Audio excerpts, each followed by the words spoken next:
এখন পর্যন্ত সৌদি আরবের উদ্দেশ্যে ঢাকা ছেড়েছে হজের 6টি ফ্লাইট। এই মুহূর্তে আশকোনা হজ ক্যাম্পে আছেন সহকর্মী নাজমুস সালেহী, যাচ্ছে তার কাছে। নাজমুস, আজ মোট 14টি ফ্লাইট হাজিদেরকে নিয়ে পবিত্র নগরী মক্কার উদ্দেশ্যে রওনা দিবেন। এখন পর্যন্ত মোট 6টি ফ্লাইট ছেড়ে গেছে ঢাকা থেকে মক্কার উদ্দেশ্যে। আর এই 6টি ফ্লাইট সহ আজকে যেই 14টি ফ্লাইট পরিচালিত হবে, সেই 14টি ফ্লাইটে প্রায় 6,000 মতো যাত্রী আজকে ঢাকা ছাড়বেন, হজ পালনের উদ্দেশ্যে যাবেন পবিত্র নগরী মক্কায়। আমাদেরকে হজ অফিস জানিয়েছে এবছর মোট 78,500 জন মতো হজ যাত্রী নিবন্ধন করেছেন।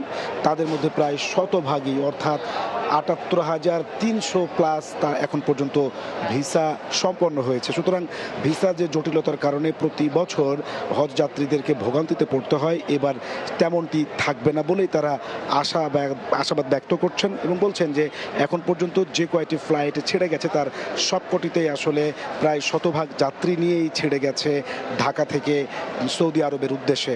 সুতরাং এখন পর্যন্ত যে সার্বিক ব্যবস্থাপনা, সেই ব্যবস্থাপনার আলোকে হজ পরিচালক আমাদেরকে জানিয়েছেন এবার 205টি ফ্লাইট এই 78,500 যাত্রীকে পরিবহনের জন্য পরিচালিত হবে। সেই 205টি ফ্লাইটে আসলে সবাইকেই তারা পরিবহন করতে সক্ষম হবেন। কোনো ধরনের ভিসা জটিলতা যেহেতু নেই, সুতরাং ফ্লাইট জটিলতাও এবার হবে না। সুতরাং যে হজের যে ব্যবস্থাপনা তা নিয়ে তারা আশাবাদ ব্যক্ত করছেন যে শতভাগ সফল একটি হজ যাত্রা এবার 2026 সালে তারা দেশ ও জাতিকে উপহার দিতে চান।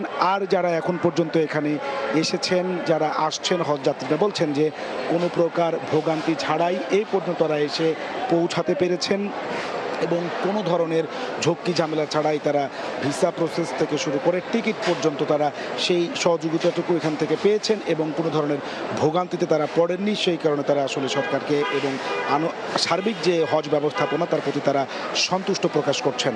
এই আজকে থেকে যে 18 তারিখ মধ্যরাত থেকে শুরু হয়েছে হজ যাত্রা, চলবে 21 মে পর্যন্ত। এই ছিল আমার কাছে আশকোনা হজ ক্যাম্প থেকে সর্বশেষ খবর। আশকোনা হজ ক্যাম্প থেকে হজ যাত্রীদের সবশেষ খবরাখবর জানাচ্ছিলেন সহকর্মী নাজমুস সালেহী।